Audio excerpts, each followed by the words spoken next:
কুসুমের জীবনে এবার মায়ের অভাবটা পূরণ করে দিল ইন্দ্রাণী গাঙ্গুলি। হ্যাঁ বন্ধুরা, ভিডিওটা লাইক দিয়ে দেখতে থাকুন। যে মুহূর্তে কিনা কুসুমকে আগলে কাছে টেনে নিয়ে যখন বুকে জড়িয়ে ধরে কুসুমকে ইন্দ্রাণী গাঙ্গুলি বলতে থাকে যে কুসুম, আজকের পর থেকে তুমি কোনোভাবেই নিজেকে একা ভাববে না, এবং তার থেকেও বড় কথা, তুমি কোনো মতে দুর্বল হয়ে পড়বে না, ভাঙবে না।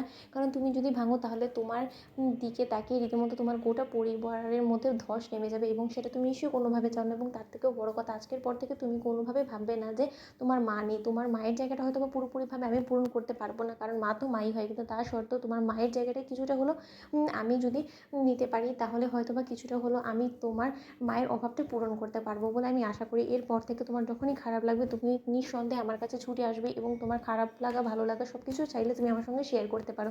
এবং তার থেকেও বড় কথা কুসুম, এই যে তুমি চোখের জল ফেলছো না, তুমি দুর্বল হয়ে পড়ছো না, তোমার এই দুর্বলতার সুযোগটাকে কিন্তু কাজে লাগিয়ে আর চার মানুষ কিন্তু তোমাকে নিয়ে হাসি ঠাট্টা করার চেষ্টা করবে, তোমাকে রীতিমতো দুর্বল করে তোলার চেষ্টা করবে, যাতে করেই কিনা তুমি আর কোনোদিনও ঘুরে না দাঁড়াতে পারো। কিন্তু এরকম শিক্ষা কিন্তু তোমার বাবা তোমাকে দেয়নি নিশ্চয়ই, কারণ তোমাকে লড়তে হবে। এই গোটা সমাজে সকলের চোখে চোখ রেখে তোমাকে লড়াই করে ওদেরকে দেখিয়ে দিতে হবে যে আমাদের সমাজে এরকম ঘটনা ঘটা মানে মেয়েরা নিজেদেরকে দরজা বন্ধ করে এক ঘরে আটকে রাখবে এবং কারোর সঙ্গে মেলামেশা করবে না, সেরকমটা নয়।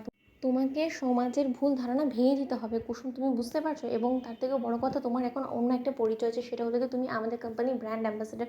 এবং আমাদের ব্র্যান্ড অ্যাম্বাসেডার হিসেবে তুমি যদি এরকম করে দুর্বল হয়ে পড়ো এবং লোকের কথার ভয় পেয়ে তুমি যদি এরকম করে নিজেকে সকলের কাছ থেকে আড়াল করে রাখার চেষ্টা করো, তাহলে হয়তো বা তোমাকে আমাদের না চাইতেও আমাদের এই পথ থেকে সরিয়ে দিতে হবে। কিন্তু তুমি নিশ্চয়ই সেটা চাও না, কারণ যে সম্মানের সাথে, যে ভালোবাসার সাথে তুমি এই পথটা পেয়েছো, সেটা কিন্তু অনেক কষ্টে তুমি অর্জন করেছো, এবং তোমার মধ্যে সেই কোয়ালিটিটা আছে বিধায় কিন্তু লোকে তোমার কাজকে এতটা প্রাধান্য দিয়েছে এবং এতটা পছন্দ করেছে। এবং সেটার সম্মান রেখে হলো তোমাকে নিজেকে শক্ত রাখতে হবে, এবং তোমাকে নিজেকে নতুন করে গড়ে পিছিয়ে নিতে হবে, এবং সেই কাজে আমি তোমাকে হেল্প করব।